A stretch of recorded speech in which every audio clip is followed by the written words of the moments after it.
Hey guys, so for today I have a little bit of a different video. It's a little bit more of a serious topic than I normally talk about. For today, as you can tell by the title, I am talking about Onision. Before I get into this video, I just want to put out a warning. There is some very sensitive topics that I will be discussing in this video.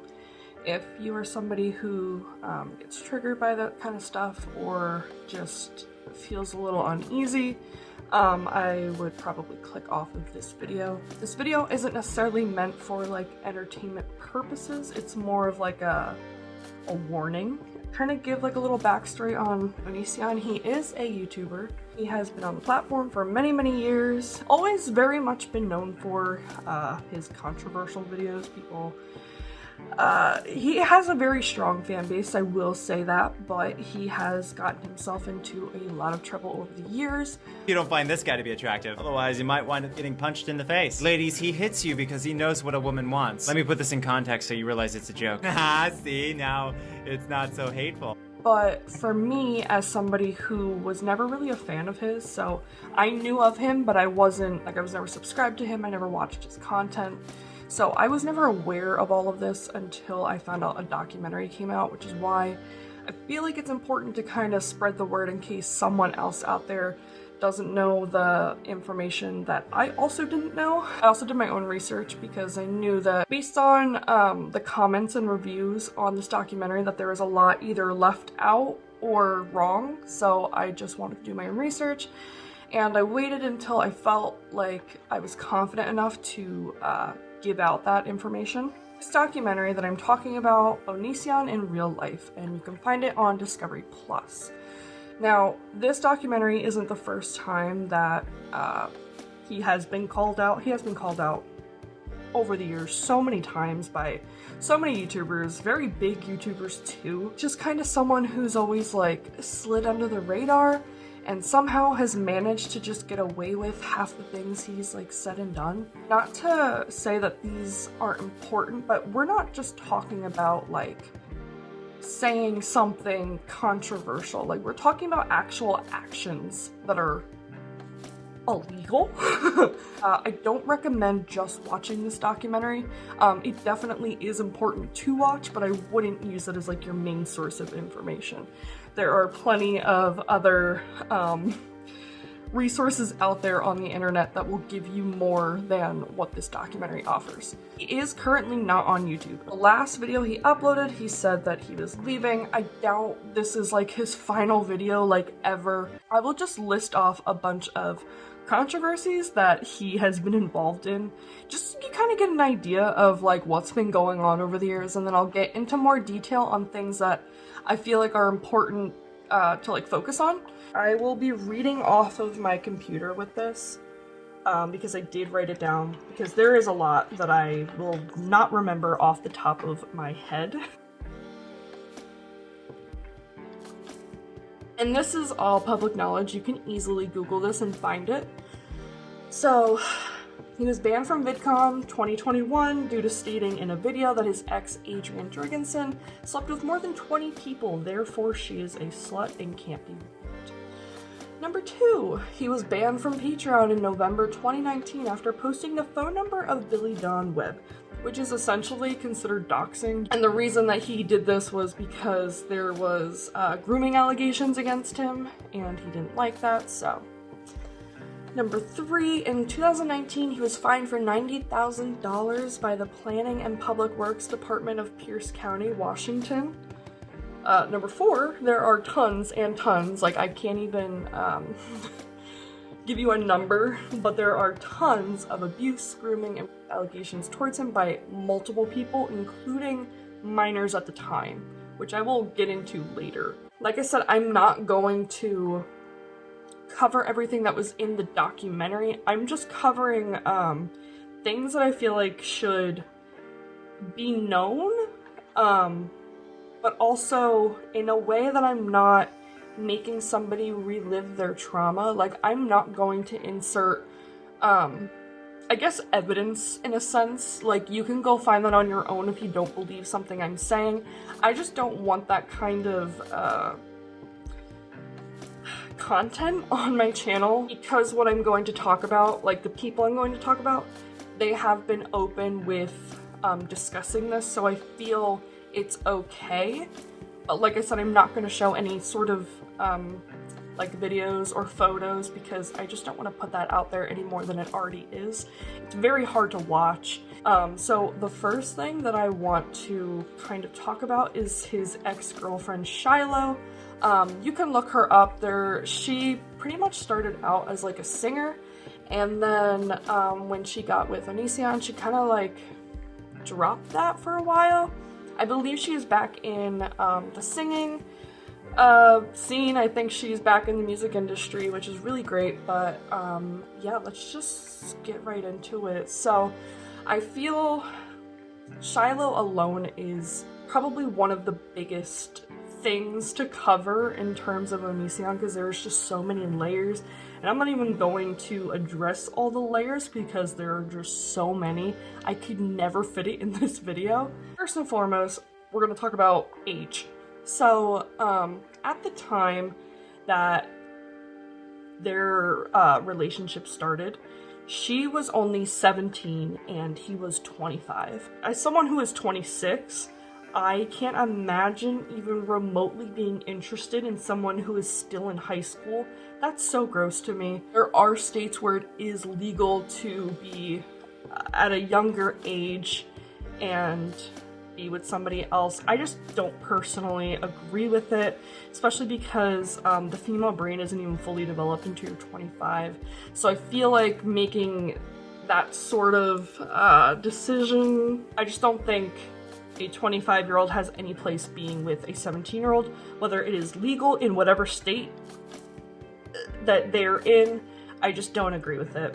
And it has been confirmed by Shiloh that there was sexual activity that occurred before she was 18, and even some that she didn't even give consent to as a minor either. So there's that. Do what you want with that information. Onision has come out and defended himself on most of the things that I'm going to cover. So some things are he said, she said, but there is plenty of evidence online that and in terms of like underage girls, there are tons and tons of allegations against him. I mean, he literally had a series on his channel where he would rate like 12-year-old girls' bodies on the internet, like, and that's another thing I want to discuss on like YouTube and why YouTube allowed this. This is the kind of person he is. Now, like I said, whether you're a fan or not, you can't deny this stuff. It is right on the internet. You can Google this so easily and you will find it. Another thing that I found very, very disturbing in terms of Shiloh, and this was public knowledge as well, it has since been deleted off of his channel, but people have re-uploaded it, so you can find it somewhere. I'm not going to share this myself, I just don't feel it's right, but you can find this yourself. On January 23rd, 2011, Onision uploaded a video while they were dating, a video called Shiloh Forgot Me.